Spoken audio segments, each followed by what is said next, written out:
All right, ladies and gentlemen, welcome back to the channel. We're talking about the Panthers free agency period thus far in tonight's video. I'm super excited to make this because people have the Panthers team so wrong. They have it so backwards. It's not even funny. Most people think with the Carolina Panthers, their biggest issue is the quarterback position, aka Bryce Young. But if you're a Panthers fan or even just an NFL fan and you saw Bryce play in the last second half of the season, specifically the last month, you know he is the franchise guy. You know he is the quarterback of the future for the foreseeable future. All right, I said that wrong, but you get what I'm saying here. The biggest issue for the Carolina Panthers last season was not getting their offense back on track or figuring out the offense. Their biggest issue was the defense, specifically the rush defense. The Panthers gave up last year 32 points per game, and they also gave up 180 rushing yards a game. Folks, this is not a Madden franchise on rookie mode simmed to 4-minute quarters. The Panthers defense gave up 180 rushing yards per game. So that's why Bobby Brown III was picked up. That's why Tershawn Wharton was picked up. That's even why Trevon Moehrig was picked up. You haven't seen too many Panthers offensive moves as far as skill players go, like wide receiver, tight end, blah, blah, blah, outside of Rico Dowdle, because the Panthers are going to address that in the draft, and also it's just the first week of free agency. They're still probably going to go out there and get more weapons for Bryce Young, and we all know Adam Thielen's returning, and that's kind of the veteran guy. But the point is, they needed to really desperately rework this defense. And it wasn't the biggest issue because you guys got players like J.C. Horn, who just became the most expensive, the most paid cornerback in the NFL. But I was reading an article from some random NFL analyst, not to rag on him in any way, shape, or form, but he was confused with the Panthers, and he said that the Panthers have made the riskiest moves in the first wave of free agency. But the way I see it is the Carolina Panthers are committed to stopping the run. So before we get into it, hit that like button, hit that sub button. I haven't made enough Panthers videos, but we certainly post plenty of them on this channel. We'll ramp it up regardless. Try and get this one to 250 likes, folks. It makes a huge difference for me. Bobby Brown III's really nice move. This is a 6'4", 330-pound defensive lineman. He ranked 27th in the league last year in run defense among defensive linemen. So he was 27th out of 219 in rush defense specifically in 2024. This is a 4th-round draft pick from back in the 2021 NFL draft, and he has earned a PFF overall grade above 60 in all 4 NFL seasons. So I really like this move. He's coming off his rookie contract. You give him a second contract. He's now going to help stop the run for the Carolina Panthers. I really like that move, but I want to get into the 2 players that I absolutely loved, and that's Trevon Moehrig and Tershawn Wharton. Now, Moehrig, for me specifically, I love this. I view Trevon Moehrig as a clear-cut top 10 safety in the National Football League.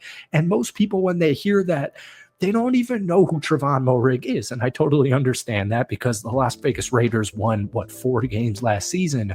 But Moehrig last year played like a top 10 safety in the National Football League. And you guys are paying him, a pretty penny, but it's 100% worth it. I've been covering the Raiders for like 4 seasons now, and I was upset that they moved on from Moehrig.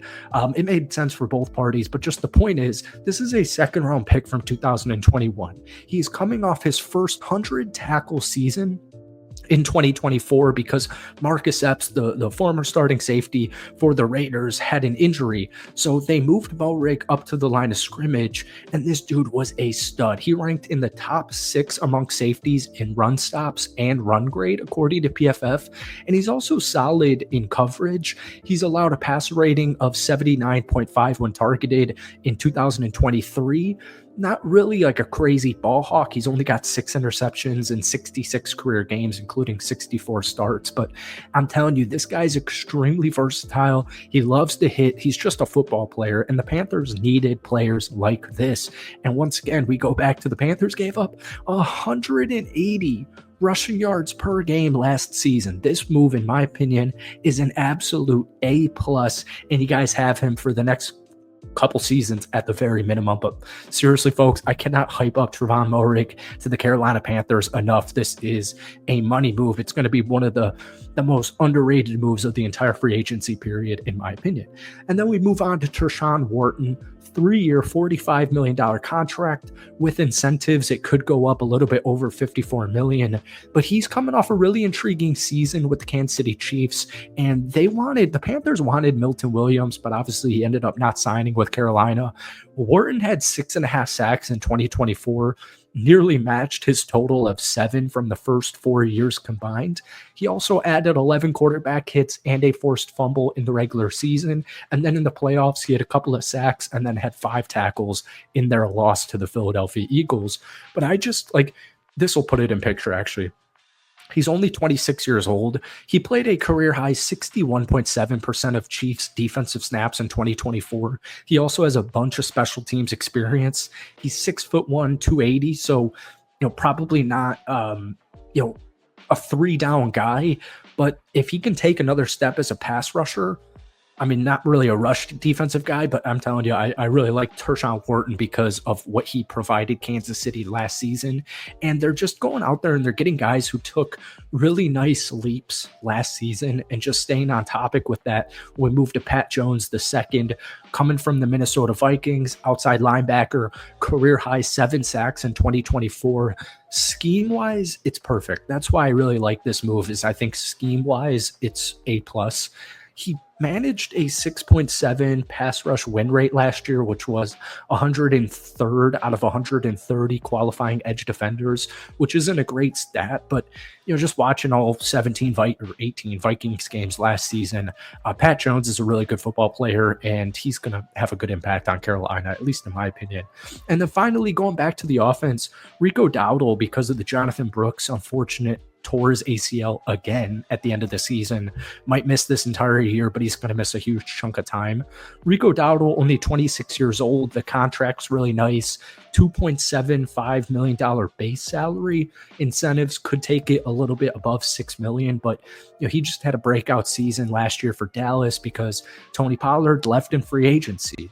So he re-signed with Dallas last year, took over as the lead back, had a career-high 235 carries, career-high 1,079 yards, 2 touchdowns, 4.6 yards per attempt was the highest from a Cowboys running back since Elliott's 2018 season, so 7 years ago. And another big thing about Rico Dowdle, because you're going to pair him with Chuba Hubbard, the dude's really good in receiving. 39 catches for 249 yards and 3 touchdowns for the Cowgirls last year. In fact, his 39 receptions last year ranked 19th amongst all running backs. So it's going to help out Bryce Young. Going to pair up nicely with Chuba Hubbard, and I just really like the Rico Dowdle move. I think he's super slept on in the National Football League. But that's it for me. I hope you enjoyed it. Hit that like button, hit that sub button, but most importantly, give me your Panthers free agency grade down below. I'm going to give you guys a nice little B+. That's it for me. Plenty of Panthers content on the way the rest of the offseason, and we'll see you then. Peace.